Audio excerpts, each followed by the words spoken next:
Sir ಇದು ಅರಡೆಕೊಪ್ಪಲು Mysuru last border. ಹೆಂಗಿದೆ election trend ಈ ಸರಿ?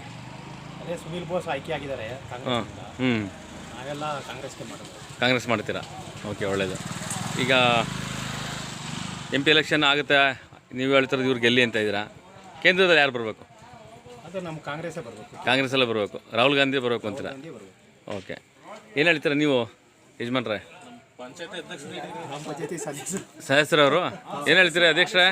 ಸದಸ್ಯರು ಹಾಂ ಹಾಂ, ಓಕೆ. ಹಾಂ, ಈ ಸರಿ ಈಗ ಹೇಳು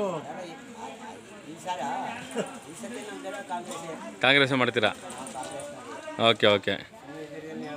ಹಾಂ ಹಾಂ ಹಾಂ ಹಾಂ, ಸರಿ. ಯಾರು ಕ್ಯಾಂಡಿಡೇಟ್ ಗೊತ್ತಿದೆಯಾ ನಿಮಗೆ ಕಾಂಗ್ರೆಸ್ಸಲ್ಲಿ? ದಳದ ಇದು BJPಲಿ? BJPಲಿ ಗೊತ್ತಿಲ್ಲ. ಕಾಂಗ್ರೆಸ್ಸಲ್ಲಿ ಯಾರು? ಹಾಂ ಹಾಂ, ಚೆನ್ನಾಗಿ ಪರಿಚಯ ಇಟ್ಕೊಂಡಿದ್ದೀರಾ. Okay okay. ಒಟ್ಟಿನಲ್ಲಿ ಕೆಲವರೆಲ್ಲ ಇಲ್ಲಿ ಕಾಂಗ್ರೆಸ್ ಮತ್ತು BJP ಎರಡೂ ಇದೆ. ನಮ್ಮ ಹತ್ರ BJP ಕಡಿಮೆ, ಕಾಂಗ್ರೆಸ್ ಫೈಟ್ ಇರೋದು. ಅಲ್ಲ, ದಳ ಮಿಕ್ಸ್ ಇದೆಯಲ್ಲ, ಹಾಗಾಗಿ ಇರೋದ್ರಿಂದ ದಳದವರೆಲ್ಲ ಅಲ್ಲ, ಈಗ ದಳ ಮತ್ತು BJP ಇರೋದ್ರಿಂದ ಇನ್ನೊಂದಷ್ಟು ಕೂಡ ದಳದವರು ಕೂಡ ಸೇರ್ಕೋತಾ ಇದ್ದಾರೆ ಅಂತ ಕೇಳ್ಪಟ್ಟಿದ್ದೀನಿ. ಅದಕ್ಕೆ ಅಲ್ಲ, ನಿಮ್ದು ಹೇಳಿ, ಬೇರೆಯವ್ರು ಹೇಳ್ಬೇಡಿ. ನೀವು ಯಾವ್ದಕ್ಕೆ ಹಾಕ್ತೀರಾ? ನೀವು ಅಪ್ಪಟ ಕಾಂಗ್ರೆಸ್ಸು. ಓಕೆ, ಅಷ್ಟೇ.